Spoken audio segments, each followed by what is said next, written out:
גיורא מייזלר, זכרו לברכה, נהרג כנראה ביום הראשון למלחמת יום הכיפורים, שבשבוע הבא ימלאו לה 36 שנים, ואחיו גילי מייזלר הוא הבמאי של סרט בשם גחליליות שעוסק בסוגיה הזאת. שלום לך.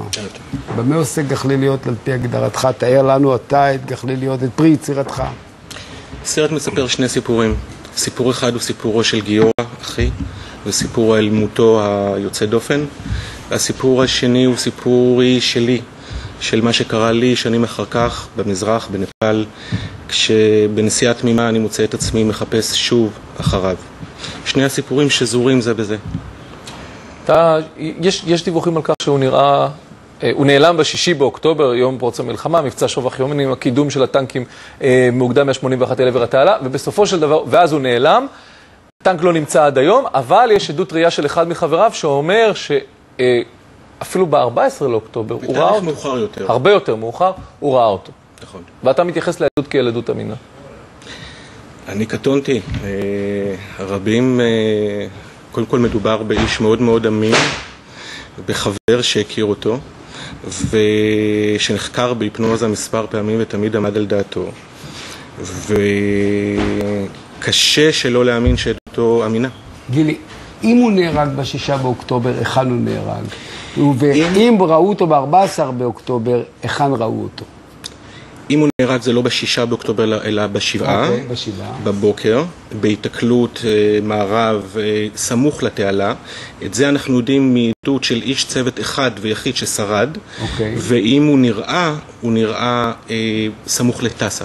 זאת אומרת רחוק משם? יותר בעורף, כן. כן, המפקדה העורפית של האוגדה. בדיוק, המפקדה העורפית. איש הצוות ששרד, מה הוא מספר? מה קרה? הם הרי נפגעו מטיל. כן, שמו אלי זכאי, והוא בעצם, לאחר אותה התקלות הוא נלקח בשבי. מה שהוא מספר זה שבשלב מסוים... זכאי נלקח בשבי. נכון, אלי זכאי. הם פרסו זחל, הם לא יכלו להניע בעצמם.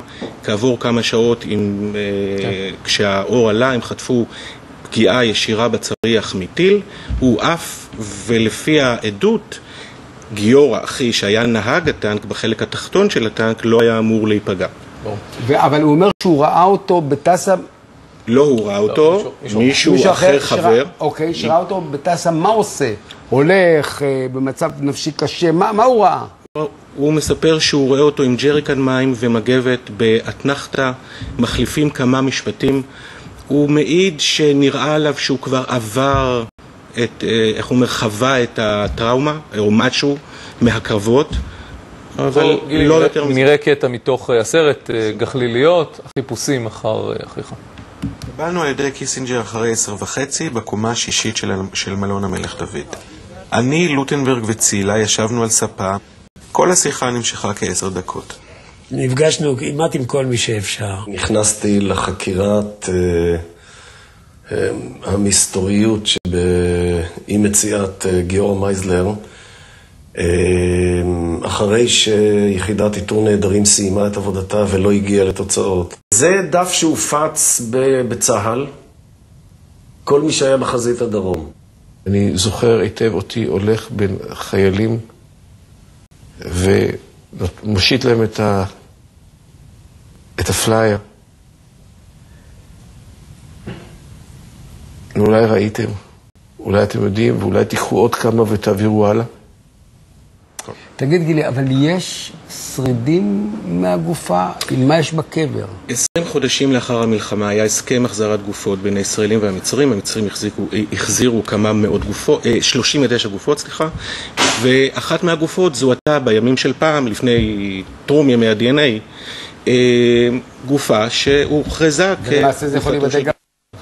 נכון, תשמע, אז לא היה DNA. במשך השנים, ההורים שלי אף פעם לא הרגישו צורך. גם אני לא מרגיש צורך. זאת אומרת, זה רק אני. אז אני מעריך שחלק מהצופים שרואים אותנו עכשיו וגידו, טוב, הוא לא באמת רוצה לפתור את זה. לא, תראה, הסרט מספר על תקופה שבה חשבתי שגיורא חי. אם אני, קודם כל, לצערי, בדיקות ה-DNA 99.9%, ואני לא יודע אם זה יספק אותי, ואם אני אמצא שזאת לא גופתו של גיורא, אז מה, אז גיורא חי? זאת אומרת, אני לא מוצא טעם לעשות את הבדיקה הזאת. בן כמה אתה היית אז? 12, בין 12 ל-14. זאת אומרת, אתה זוכר את אחיך היטב? כמובן, כן. מה? כן. ואתה אומר שאתה לא רוצה לדעת? לא, אני לא אומר שאני לא רוצה לדעת. 99, אבל בכל זאת. אני לא אומר שאני לא רוצה לדעת. אני לא מרגיש צורך לעשות את הבדיקה הזאת. אולי פעם אני ארגיש צורך. למה גחליליות? גחליליות בגלל שמדובר בקטע, בסצנה חשובה בסרט, בסיפור השני שלי, של מה שקרה לי בנפאל, ואני לא רוצה לקלקל לצופים. אז תגיד לנו בכל זאת מתי הוא יוקרן, במוצאי יום הכיפורים? הוא יוקרן במוצאי יום כיפור בשידור חד פעמי בערוץ 8, ואחר כך ברחבי הארץ. תגיד עוד מילה על פעילותך הקולנועית. אני במקצועי עורך סרטים, עורך וידאו, וזה הסרט הראשון שלי כבמאי. יש לי ולאשתי, שאנחנו יחד הפקנו את הסרט, סטודיו לעריכה, הפקה. גילי מייזלר, תודה. שיהיה בהצלחה עם הסרט. תודה לכם. אתה אם היית נקלע לכזאת סיטואציה, היית יכול להתאפק ולא לעשות בדיקת DNA? אפילו לא רגע. גם אני לא. אבל, שמע, אין מקום לשפוט. זה בוודאי, כל אחד והאופן שבו הוא מתמודד עם דבר כזה.